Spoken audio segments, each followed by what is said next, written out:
और बा যে কোনো স্থান থেকে বের হওয়ার দোয়া। বিসমিল্লাহি তাওয়াক্কালতু আলাল্লাহি লা হাওলা ওয়ালা কুওয়াতা ইল্লা বিল্লাহ।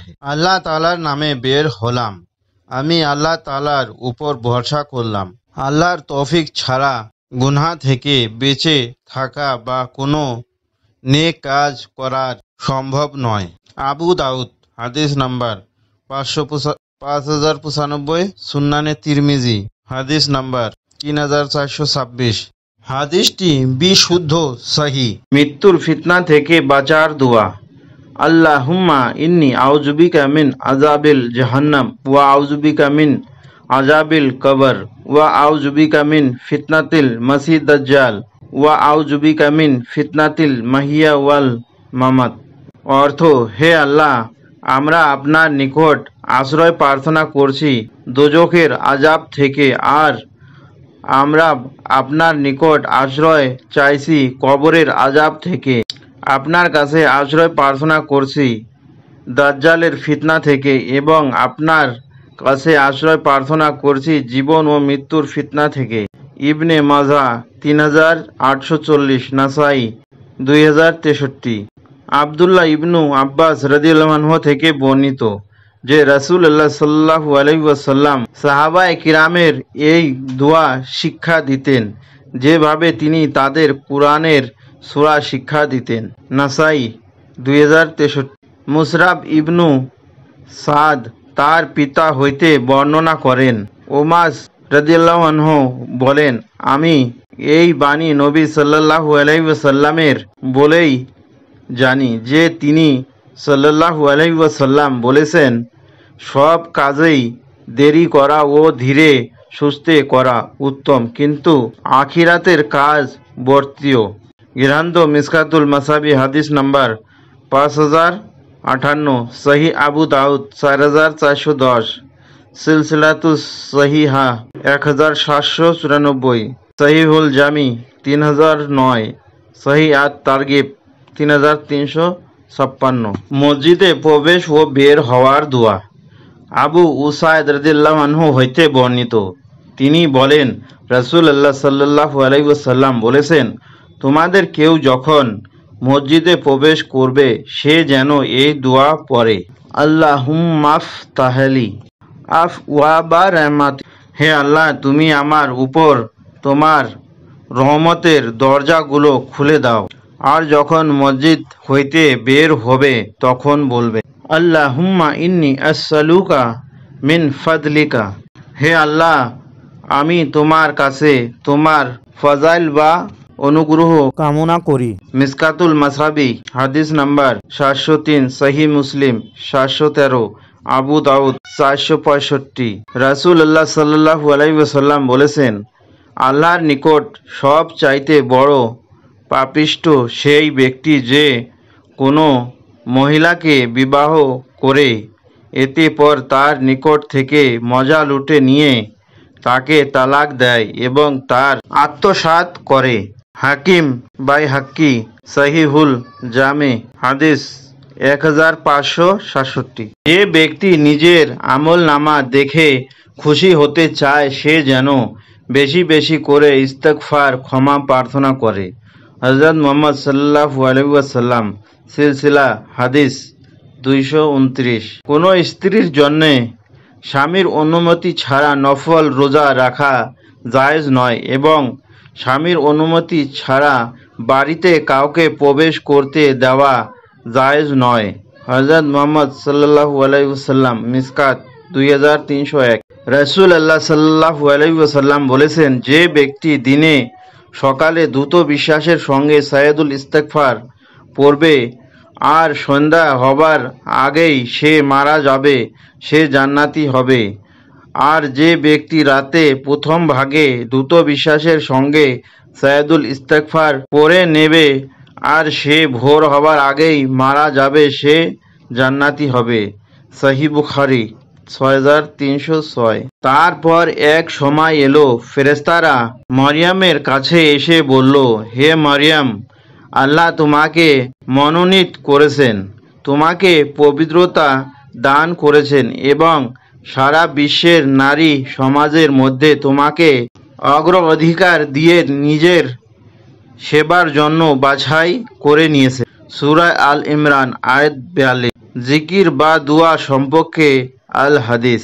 যে গৃহে আল্লাহর জিকির হয় এবং যে গৃহে হয় না সে গৃহের দৃষ্টান্ত জীবিত ও মৃত্যুর ন্যায়। বুখারী ফাতেহুল রাব্বি 11/108। জিকির বা দোয়া সম্পর্কে আল কুরআন। হে ঈমানদারগণ, অধিক পরিমাণে আল্লাহ তাআলার জিকির করো এবং সকাল সন্ধ্যা তার তাসবিহ করো। সূরা আহজাব আয়াত 42। লা ইলাহা ইল্লাল্লাহু ওয়াহদাহু লা শারীকা লাহু লাহুল মুলক ওয়া লাহুল হামদ ওয়া হুয়া আলা কুল্লি শাইইন কাদির।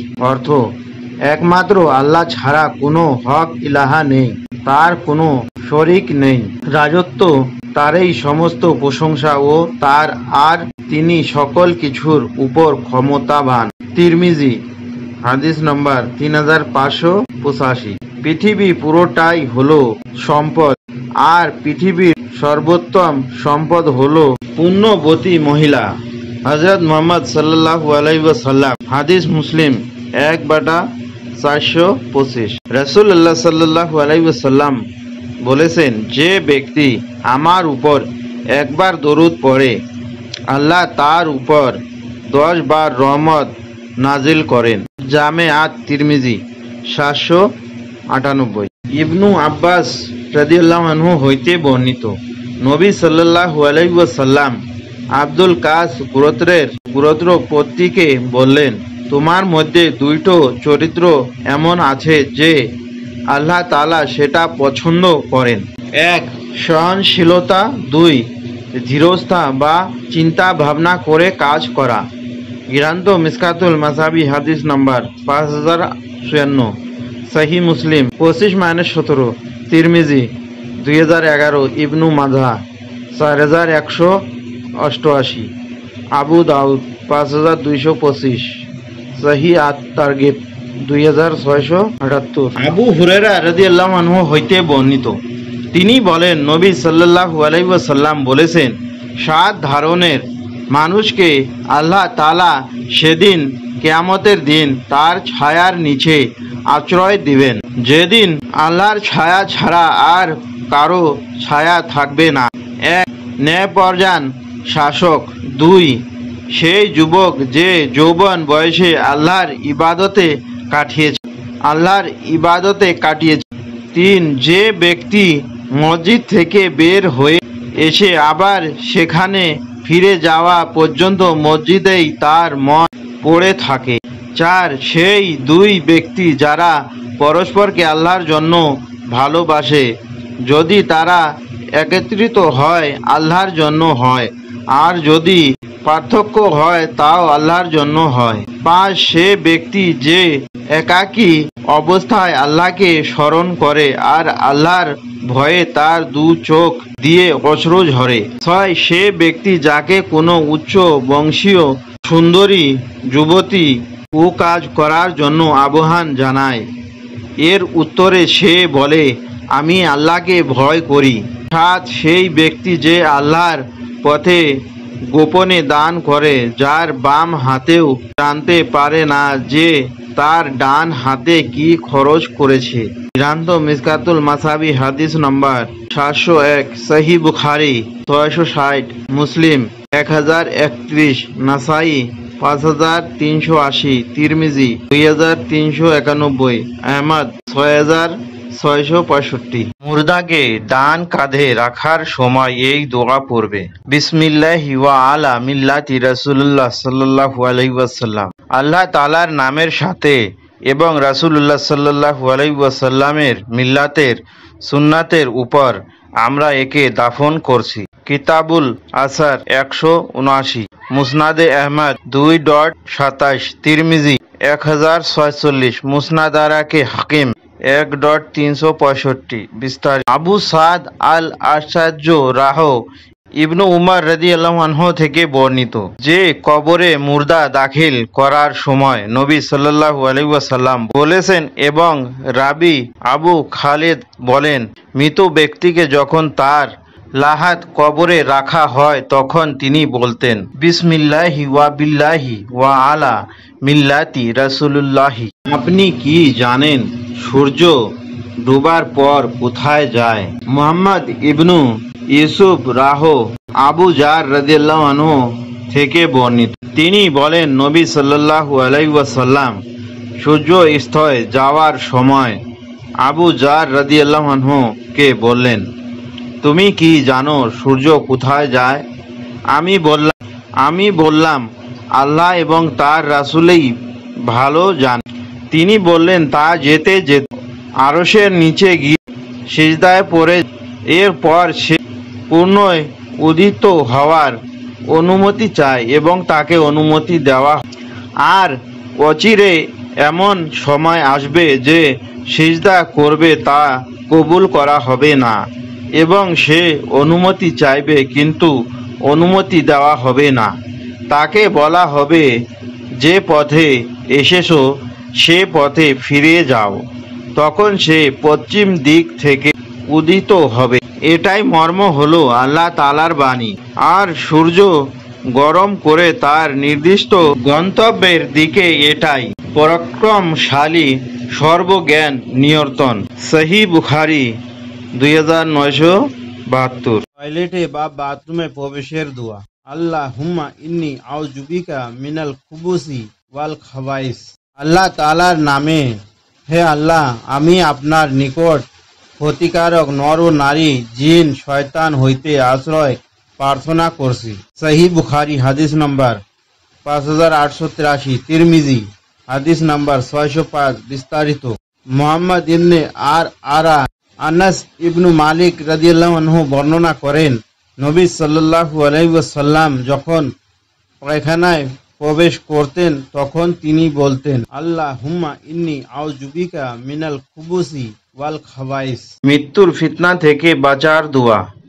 আল্লাহুম্মা ইন্নী আউযুবিকা মিন আযাবিল জাহান্নাম ওয়া আউযুবিকা মিন আযাবিল কবর ওয়া আউযুবিকা মিন ফিতনাতিল মাসিহ দাজ্জাল ওয়া আউযুবিকা মিন ফিতনাতিল মাহিয়া ওয়াল মামাত।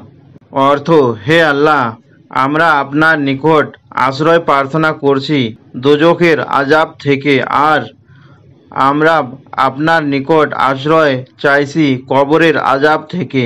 আপনার কাছে আশ্রয় প্রার্থনা করছি দাজ্জালের ফিতনা থেকে এবং আপনার কাছে আশ্রয় প্রার্থনা করছি জীবন ও মৃত্যুর ফিতনা থেকে।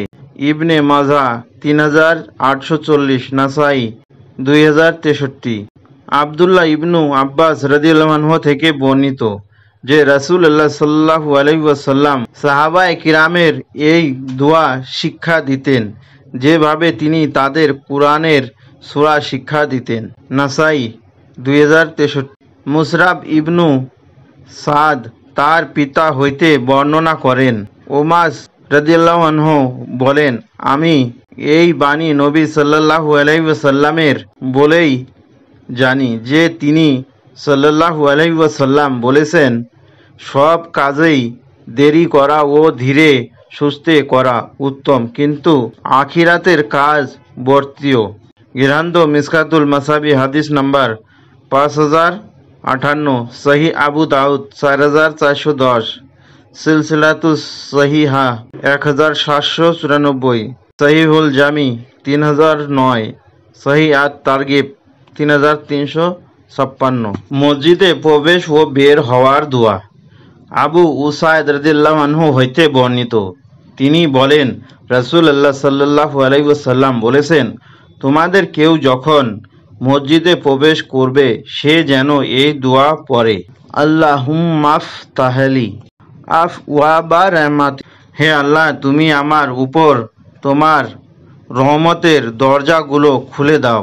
আর যখন মসজিদ হইতে বের হবে তখন বলবে, আল্লাহুম্মা ইন্নী আসআলুকা মিন ফাদলিকা। হে আল্লাহ, আমি তোমার কাছে তোমার ফজাইল বা অনুগ্রহ কামনা করি। মিশকাতুল মাসাবি হাদিস নাম্বার 703। সহিহ মুসলিম 713। আবু দাউদ 465। রাসূলুল্লাহ সাল্লাল্লাহু আলাইহি ওয়াসাল্লাম বলেছেন, আল্লাহর নিকট সব চাইতে বড় পাপিষ্ঠ সেই ব্যক্তি যে কোনো মহিলাকে বিবাহ করে এতে পর তার নিকট থেকে মজা লুটে নিয়ে তাকে তালাক দেয় এবং তার আত্মসাৎ করে। হাকিম বাইহাক্কি সহিহুল জামে হাদিস 1567। যে ব্যক্তি নিজের আমল নামা দেখে খুশি হতে চায় সে যেন বেশি বেশি করে ইস্তেগফার ক্ষমা প্রার্থনা করে। হযরত মুহাম্মদ সাল্লাল্লাহু আলাইহি ওয়াসাল্লাম সিলসিলা হাদিস 229। কোনো স্ত্রীর জন্যে স্বামীর অনুমতি ছাড়া নফল রোজা রাখা জায়েজ নয় এবং স্বামীর অনুমতি ছাড়া বাড়িতে কাউকে প্রবেশ করতে দেওয়া জায়েজ নয়। হযরত মুহাম্মদ সাল্লাল্লাহু আলাইহি ওয়াসাল্লাম মিসকাত 2301। রাসূলুল্লাহ সাল্লাল্লাহু আলাইহি ওয়াসাল্লাম বলেছেন, যে ব্যক্তি দিনে সকালে দ্রুত বিশ্বাসের সঙ্গে সাইয়্যিদুল ইস্তেগফার পড়বে আর সন্ধ্যা হবার আগেই সে মারা যাবে সে জান্নাতি হবে। আর যে ব্যক্তি রাতে প্রথম ভাগে দ্রুত বিশ্বাসের সঙ্গে সাইয়্যিদুল ইস্তেগফার পড়ে নেবে আর সে ভোর হবার আগেই মারা যাবে সে জান্নাতি হবে। সহিহ বুখারী 6306। তারপর এক সময় এলো, ফেরেশতারা মরিয়মের কাছে এসে বলল, হে মরিয়ম, আল্লাহ তোমাকে মনোনীত করেছেন, তোমাকে পবিত্রতা দান করেছেন এবং সারা বিশ্বের নারী সমাজের মধ্যে তোমাকে অগ্রাধিকার দিয়ে নিজের সেবার জন্য বাছাই করে নিয়েছেন। সূরা আল ইমরান আয়াত 42। জিকির বা দোয়া সম্পর্কে আল হাদিস। যে গৃহে আল্লাহর জিকির হয় এবং যে গৃহে হয় না সে গৃহের দৃষ্টান্ত জীবিত ও মৃত্যুর ন্যায়। বুখারী ফাতেহুল রাব্বি 11/100।